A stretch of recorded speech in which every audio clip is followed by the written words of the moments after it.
Halo, Assalamualaikum warahmatullahi wabarakatuh. Selamat tahun baru 2022.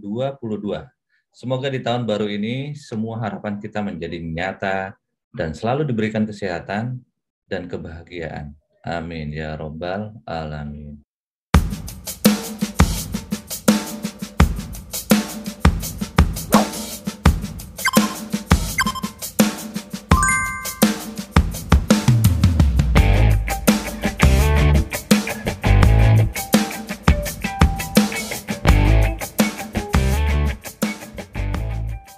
Information disorder adalah penyebaran dan pengembangan informasi palsu dengan atau tanpa maksud untuk merugikan dan dikategorikan sebagai misinformasi, disinformasi, dan malinformasi.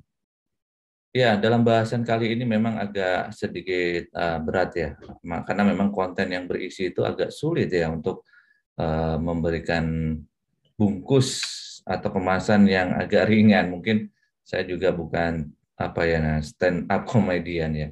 Tapi mudah-mudahan informasi ini sangat berguna dan penting buat Anda walaupun memang agak berat ya mencernanya ya. Tapi saya yakin ini informasi sangat bermanfaat buat Anda jika Anda mengetahui.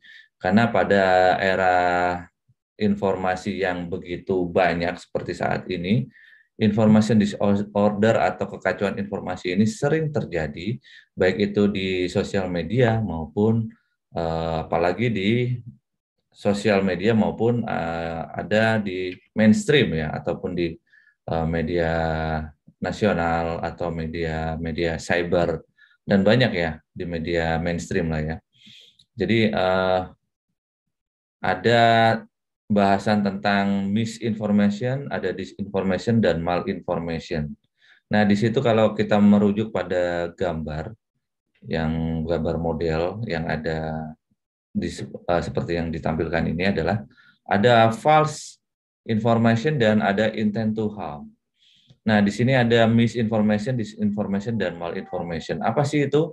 Nah, kalau misinformation itu biasanya masuknya adalah false atau kesalahan ya. Misinformation ada dua, yaitu false connection dan misleading connection. Apa sih ini? Wah, ribet banget ya kayaknya ya. Enggak, jadi ini simpel banget ya. Saya coba akan jabarkan tentang false connection. False connection ini kalau terjemahannya definisinya adalah when headlines, visual or caption don't support the content. Nah, arti gampangnya adalah ketika atau saat judul, visual, atau teks tidak mendukung konten. Nah, sering kali kan kita melihat informasi, berita, maupun yang ada di sosial media itu judulnya sensasional. Sehingga kadang-kadang kita itu penasaran dengan judulnya. Namun ketika kita baca ternyata isinya tidak sesuai dengan apa yang disampaikan di judul. Atau selanjutnya adalah visualnya yang heboh gitu ya. Tapi ternyata di judulnya, di isinya juga nggak heboh juga, biasa aja. Nah, ini biasanya namanya berita clickbait atau berita pancingan ya. Nah, terus kemudian ada juga yang teksnya ya. Jadi kadang-kadang dikasih narasi atau caption. Nah, itu captionnya itu wah heboh banget, dramatis banget, dan sangat-sangat ini ya, sangat-sangat membuat kita penasaran ya. Viralkan. Nah, seperti itu biasanya tuh ada hal-hal yang seperti itu. Viralkan. Terus hurufnya huruf gede semuanya. Nah, ini yang bikin kita jadi penasaran ya. Itu masuk dalam berita false connection atau kesalahan connection atau hubungan. Ini memang sengaja ya, membahas hal yang minor bukan yang utama, tujuannya mengalihkan perhatian. Misalkan nih, dalam pembahasan sebenarnya ada suatu peristiwa yang besar. Tetapi ternyata misalkan nih ada pertandingan bulu tangkis gitu ya. Yang dibahas bukan bulu tangkisnya, tapi tentang Jonathan buka baju atau buka kaosnya. Nah, ini kacau ya. Kadang-kadang juga dibahas tentang harga sepatu dari pemain itu. Nah, ini kan sebenarnya false connection. Jadi bisa membuat kita itu perhatian kita itu jadi teralihkan. Ini berita-berita yang disebut dengan misinformation ya, atau false, kesalahan. Nah, nggak tahu ini kok trennya kok semacam itu ya sekarang ya. Seperti infotainment. Jadi yang dibahas bukan tema utamanya, justru malah bajunya lah, kaosnya lah, kalau nggak itu sepatunya lah. Ini aneh-aneh aja nih sekarang model-model berita seperti itu ya. Kadang-kadang kebanyakan tentang ini ya, seksualitasnya ya. Ya, seksi lah, bibirnya lah, apalah. Nah, itu makin ngaco aja. Nah, kemudian ada namanya misleading content ya. Ada misleading content. Nah, misleading content ini adalah misleading the use of information to frame an issue or individual. Jadi, biasanya ini adalah menyesatkan pengguna informasi untuk membingkai suatu isu atau individu ya. Jadi, misleading content ini biasanya memang di framing ya, memframing sesuatu atau individu. Contohnya misalkan bukan dipalsukan sih, tapi dipakai untuk hal yang tidak tepat. Misalnya guyonan. Nah, ini kadang-kadang kacau nih. Ini lagi guyon-guyon, lagi ngobrol-ngobrol gitu ya. Kemudian tiba-tiba obrolan itu diambil, dipotong sebagai statement sekehendak hati oleh apa namanya konten kreator maupun oleh penulis. Jadi yang dikutip adalah malah bukan fokus, misalkan dalam sebuah seminar, bukan apa yang diomongkan dalam diskusi dan seminar, tapi malah ketika ngobrol-ngobrol off air gitu ya bahasanya ya, yang tidak tidak dalam acara gitu, malah dikutip. Nah ini bahaya ini, kadang-kadang itu sekehendak hati oleh konten kreatornya, jadi diambil yang menurut dia menarik atau memang sengaja membuat sesuatu itu misleading gitu, ngaco gitu. Nah, ini seringkali berita-berita itu modelnya seperti itu, misleading content gitu ya.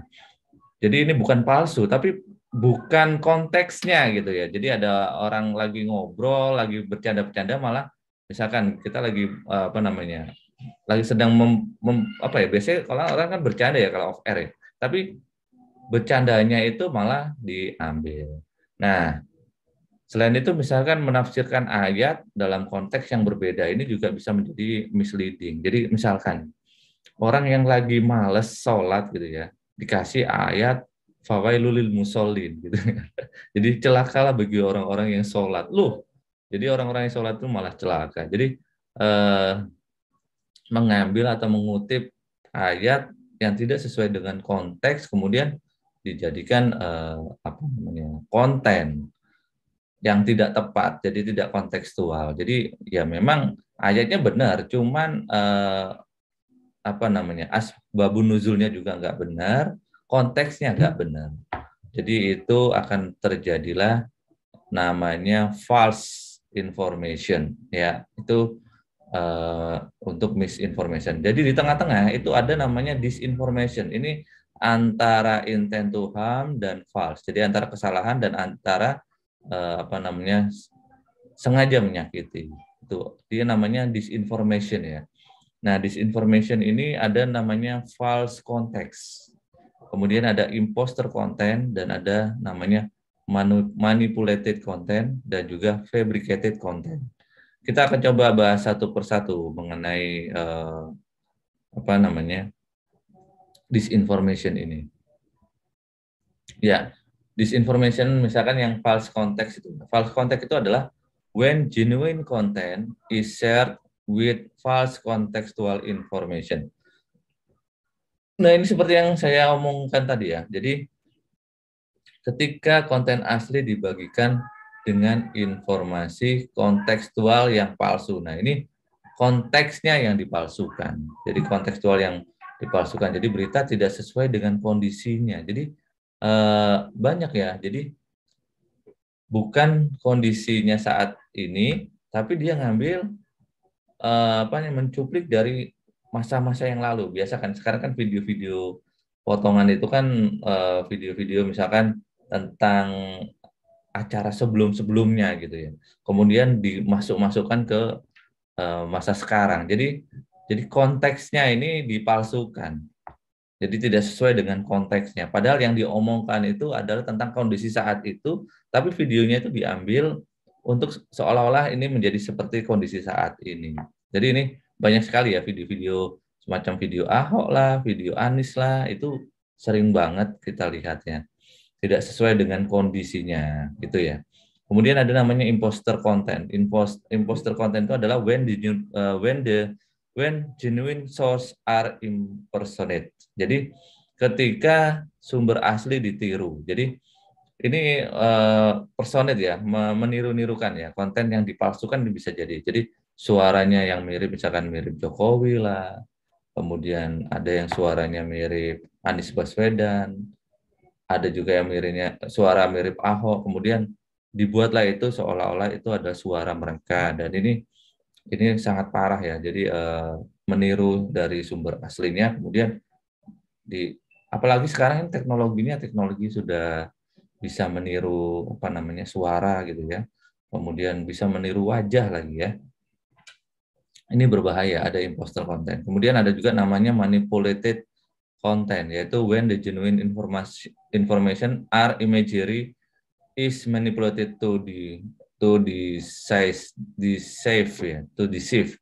Jadi ketika informasi atau citra asli dimanipulasi untuk menipu. Jadi penjelasannya adalah begini, isinya dipalsukan sehingga menipu dan menggeser pemahaman yang sebenarnya. Jadi informasi yang sebenarnya itu informasi yang apa ya, yang asli, cuman dimanipulasi ya teman-teman, hanya untuk menipu. Nah, ini banyak banget informasi-informasi itu, contohnya ya. Misalkan biasanya tuh tujuannya itu untuk menggeser pemahaman yang berbeda. Jadi dia menipu dan menggeser pemahaman yang berbeda. Banyak sekali informasi-informasi yang seperti itu ya.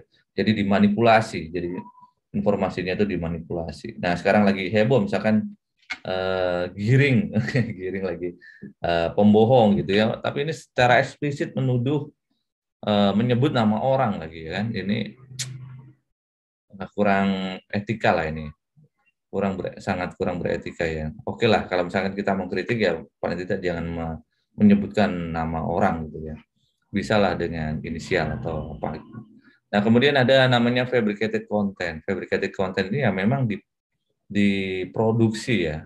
Jadi konten that is 100% false. Kontennya itu 100% salah, tapi didesain untuk deceive, jadi untuk menipu ya, dan apa namanya, to harm. Jadi untuk memang sengaja untuk menyakiti. Ini difabrikasi ya, diproduksi, bahkan apa namanya, menyewa buzzer gitu ya. Membuat buzzer, jadi menciptakan konten-konten yang ya memang semuanya palsu semuanya, tapi ini didesain untuk menipu dan menyakiti. Ini memang konten yang 100% salah, kemudian dirancang untuk menipu dan merugikan. Ini contohnya nih, berita kriminal dan perkosaan palsu. Nah, contohnya misalkan, karena banyak, ada juga kejadian ya, jadi karena wartawan gitu ya, dia biasa menulis berita tentang perkosaan, kemudian kriminal, akhirnya dia mencoba untuk mengarang gitu ya, mengarang berita gitu ya. Nah, itu pernah terjadi itu seperti itu. Bahkan misalkan nih, kalau mahasiswa biasanya ada skripsi yang dikarang saja gitu ya, ngarang-ngarang itu loh dari apa namanya, entah itu mengarang dari kutipannya atau bahkan isinya juga mengarang gitu. Itu namanya fabricated content. Jadi membuat konten yang apa ya, memang sengaja untuk dibuat. Ini 100% isinya salah dan dirancang untuk menipu dan merugikan. Nah, kemudian ada namanya yang masuk ke dalam kategori intent to harm, atau konten yang memang sengaja untuk menyakiti gitu ya. Kalau kita lihat di gambar itu ada 3, yaitu some leaks, yaitu membongkar rahasia. Kemudian ada yang contohnya ya, WikiLeaks gitu ya. Jadi rahasia-rahasia perbankan, kemudian rahasia-rahasia apa ya, entah itu kasus perselingkuhan lah, apalah macam-macam. Ini WikiLeaks ini adalah tujuannya adalah membongkar rahasia, misalkan rahasia investor yang bebas pajak gitu ya. Kemudian banyak lah. Nah, sekarang kemarin udah mulai ramai lagi bahwa ada pejabat yang apa, menteri apa namanya, bermain wanita gitu ya. Itu udah mulai dibongkar-bongkar seperti itu. Ini namanya malinformation yang some leaks, yaitu membongkar-bongkar rahasia. Dan ada juga yang namanya some harassment. Jadi memang tujuannya adalah kekerasan atau gangguan. Contohnya itu adalah apa namanya ya? Ya memang konten itu dibuat untuk memfitnah gitu ya. Membuat konten-konten yang tidak sesuai. Kemudian, nah itu tadi menyebut nama, menuduh, kan nggak boleh kita apa namanya menuduh seseorang tanpa bukti. Apalagi itu kita berada di ranah publik ya. Jadi ini sebuah kekerasan atau gangguan harassment yaitu kekerasan. Jadi konten ini adalah konten yang malinformation. Kemudian yang terakhir adalah some hate speech, yaitu ujaran kebencian ya. Nah ini ujaran kebencian ya. Biasanya ini sekarang ini lagi musim banget ya tentang isu tentang SARA gitu ya. Nggak tahu kenapa sih konten-konten sekarang ini kalau nggak isunya tentang SARA lah, kemudian apa namanya isu-isu tentang pindah agama lah, itu kan sebenarnya hak asasi manusia ya. Cuman kayaknya kok sepertinya apa namanya digoreng begitu dahsyat gitu ya. Jadi masyarakat ini menjadi kurang seperti kurang toleransi gitu ya. Padahal kalau kita lihat bahwasanya semuanya ini adalah sosial media. Jadi apa semuanya ini apa namanya realitas sosial yang dikonstruksi oleh media massa. Itulah. Jadi ada namanya konstruksi sosial media massa. Nah, konstruksi sosial media massa ini adalah apa ya persepsi-persepsi yang dibangun oleh media massa sehingga kita itu seolah-olah melihat realitas itu hanya seperti itu. Jadi benar-benar itu di framing sedemikian rupa sehingga kita melihat kok jadi nggak toleransi ya, kok jadinya aneh ya, apa namanya politiknya seperti itu ya. Terus sekarang itu kok hate speech ya. Jadi hate speech itu ujaran kebencian ya, apa namanya memaki-maki orang lah, kemudian apa namanya memaki-maki agama orang lain lah. Nah ini kan sebenarnya konten-konten yang tidak baik lah teman-teman. Jadi kalau Anda memang seorang konten kreator yang jago, konten kreator yang baik, atau tokoh politik yang ingin menduduki sebagai presiden maupun jadi anggota dewan, sebaiknya jangan membuat konten-konten yang berisi ujaran kebencian ataupun apa namanya intent to harm, yaitu membuat sebuah kekacauan informasi dan sengaja menyakiti pihak lain hanya untuk kepingin menang. Nah, mendingan kita membuat sebuah konten yang berisi tentang gagasan, memberikan wawasan, dan menambah pengetahuan, sehingga kita bisa membantu negara dalam mencerdaskan kehidupan bangsa. Ya, terima kasih teman-teman. Mudah-mudahan konten ini tidak membuat Anda semakin bingung dengan informasi yang banyak beredar, tapi justru ini menjadi literasi media buat Anda bahwasanya tidak semua informasi itu bisa langsung kita telan begitu saja, sehingga kita harus mencerna informasi itu lebih detail lagi dan lebih intens dan juga lebih serius lagi. Jadi jangan asal-asalan untuk menelan informasi. Terima kasih yang sudah subscribe, like, komen, dan share. Mudah-mudahan kita ketemu lagi dalam konten berikutnya. Wassalamualaikum warahmatullahi wabarakatuh.